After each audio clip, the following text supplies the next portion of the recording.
rybka, jelec. Nakonec teda pár ryb se povedlo. Tady další. Tohle bude štika.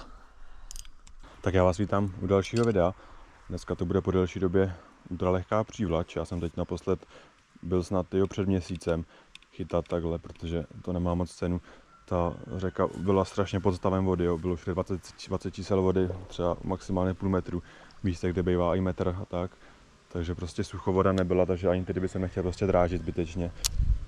Takže jsem čekal, kdy zaprší, zapršelo nám teď před pár dny, jen tak to jako spláchlo trošku ten na povrchu to listí a to z těch jezů, jinak prostě vody je furt stejně, ale aspoň se to trošku jako okysličilo a to, takže si myslím, že by ty ryby mohly trošku jít, i když to bylo zase dost těžký podle mě dneska. Začnu takhle s malinkou rotačkou a zkusím tady projít nějaký úseky. Moc si od toho neslibuju, možná třeba jedna rybka bude úspěch, dvě nějaký tloušť, něco, uvidíme no. Je to bída, to počasí, ale je to problém jakoby všude stejný, takže chtělo by to nějaký pořádný týdenní déšť, no ale to zatím ani nevypadá. Tady fakt málo vody, no tady vidět všude na dno. Takže dost možná tím, jak takhle semka přijdu na ten břeh, tak ty ryby vyplaším, co tady jsou nějaký, protože prostě mě vidí. Kvůli tomu, že tu není hloubka.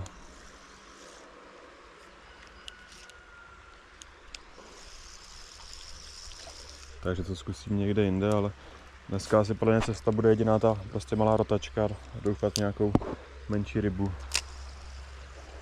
Dneska to nebude žádná hejt paráda, no prostě to počasí na prd dlouhodobí, už ty ryby nejsou aktivní. Ale dokud nepřijde nějaká voda, tak se to nezlepší, no, takže to je taková tůněčka, zkusím to tady proházet. Aspoň nějaký malý jelec třeba by tu mohl být.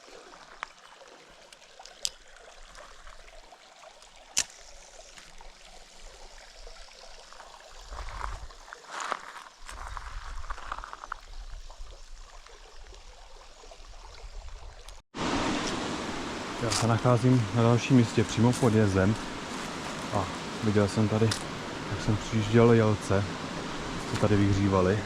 Tam zkusím někam mezi ně hodit.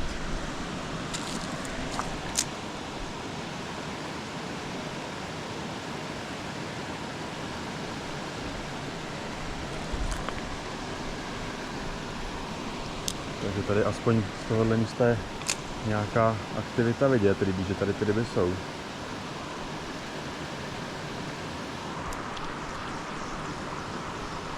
Ale oni tam jsou tady v té mělčině tak na nějakou hladinovku hledá, no. Tam zkusit.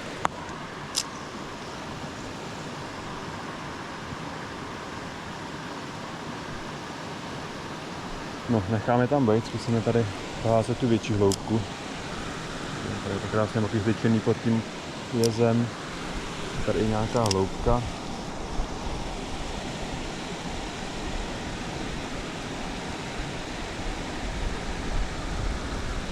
Jako kdyby tady byly vidět nějaký ty jelci, ale prostě o to absolutně nejeví zájem. Ať to hodím kamkoliv, ať tam hodím cokoliv. Tady byly jako vidět na hladině, jak jsem to prostě zkoušel vlastně kolem prostě hlavy, jim to provlíct tu nástrahu, tu špitku a pak i woblera prostě a chodí to kolem nich a absolutně na to nereagujou.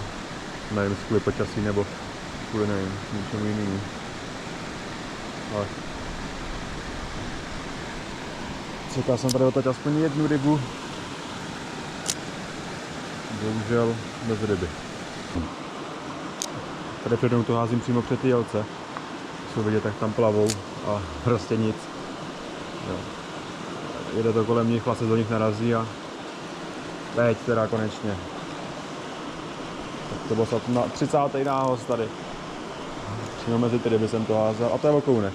Takže ty jelci prostě o to zájem nemají dneska. Ale aspoň okounek.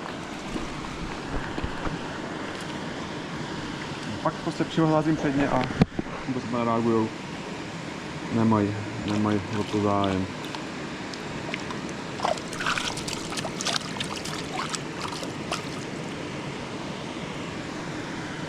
Ten takhle okounek pěkný.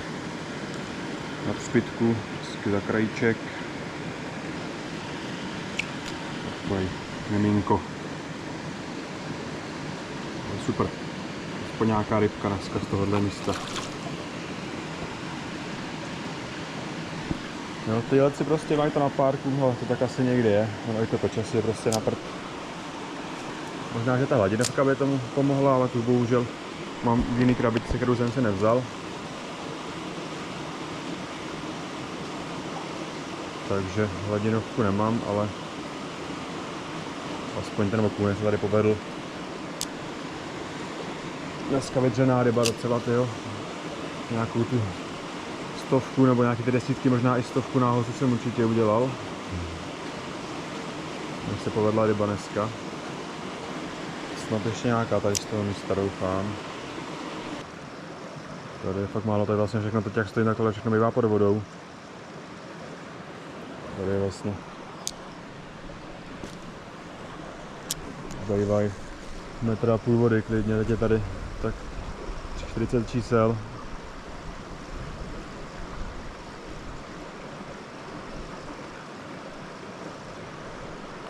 Teď vlastně bych tady stál někdy, já nevím, popas, možná ve vodě, možná víc, ale voda prostě není. A tady nejsou ani ryby, to vypadá.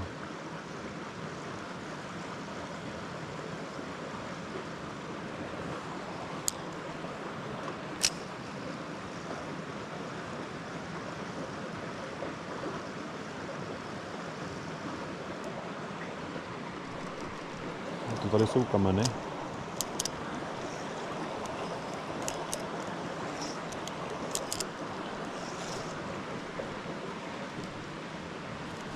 Aspoň výhoda, že se dá takhle krásně obejít ze všech stran. Takhle někde zaseknu o kamen, tak to můžu obejít, z které strany potřebuju. No, a je to venku. Tak aspoň nějaká výhoda toho, že není voda.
Tady jsou vidět ryby, hned se mě tady vyplašil, jak jsem přišel. To je prostě to, o čem mluvím. Že tady je 10 čísel vody, ty ryby tady jsou, ale jakmile prostě se přiblížím, tak zmizí. Ale zkusím tady proházet. Třeba aspoň nějaká se splete. Ryb tu byl dost, tak jsem hned vyplašil. Bylo vidět, tak tady jsou přímo pod tím splavem, ale jak říkám.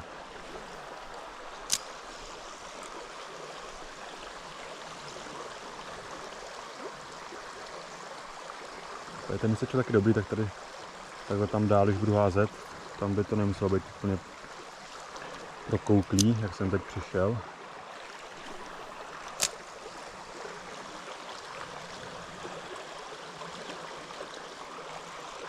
Jo, přesně tak, něco malinkýho, ale v tomhle počasí se to určitě počítá.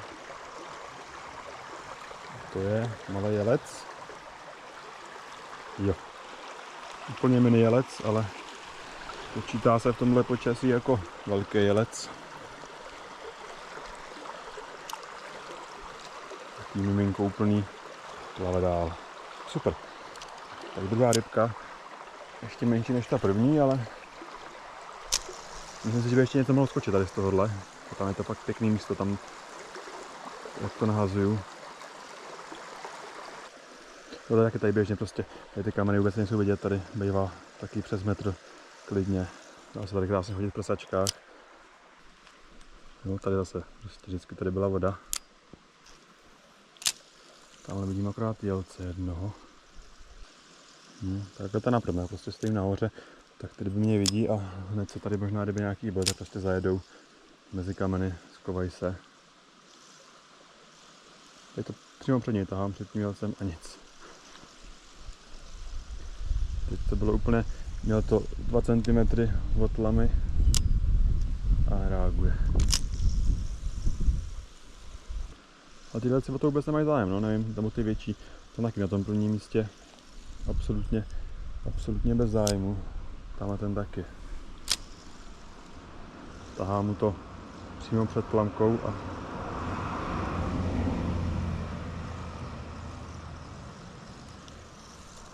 nemá o to zájem vůbec. Tady se nacházím dneska asi na posledním místě. Tady to je úplně extrém, tady vlastně tohle všechno je pod vodou. Já tady vlastně teď šlapu po takový písečný plážičce, která bývá skovaná. Vlastně voda je až tady dole. A je tady vidět krásně na dno, je tady nádherně čistá voda. Teď nějaký jelci plavou, tak zkusím tady prohodit tu třpytku. A tady chybí teda hodně vody. Tady je ryb spousta, vidět tady. Ale rybky tu jsou, si jim to nevadí, spíš možná je to nevýhoda pro nějaký pak predátory, nebo výhoda pro predátory, nevýhoda pro ryby, že nějaká valavka nebo něco, tak vlastně ty ryby tady má jak na talíři, že tady není voda, nemají se vlastně nikam skovat. To může být taková přítěž možná pro ně, no jinak.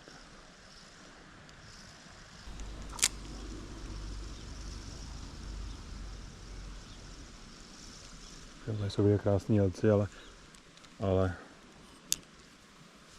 lovit se jim nechce, ani se jim nedivím. Já jsem tady párkrát prohodil, jen tak jako ze srandy, to nemá ani tady cenu moc, protože takový jako lov očima.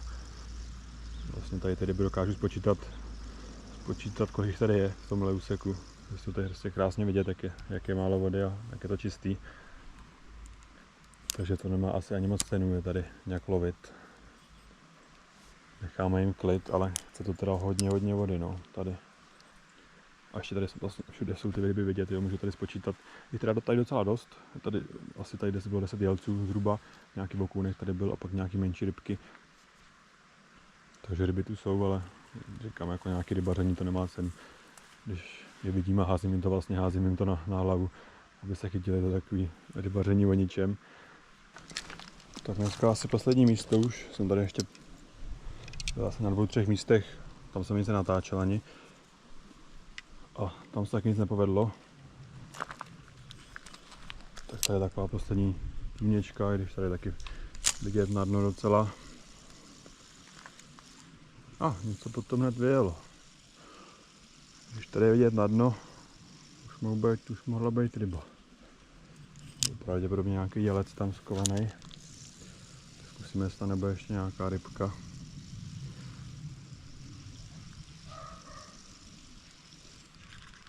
Je tu rybka, jelec. Bylo možná vidět ten záběr hezky. Když to není voda, tak to bylo vidět, jak potom vyjel.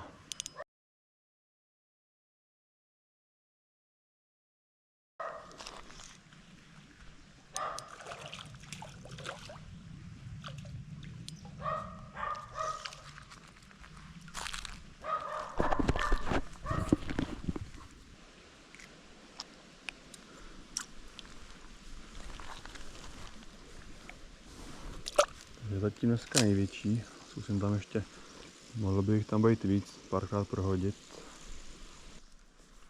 Tak já tady párkrát ještě prohážu tohle a budu končit. A to ani moc nemá cenu, jak jste věděli. Nakonec teda pár ryb se povedlo. Tady další. Tohle bude štika.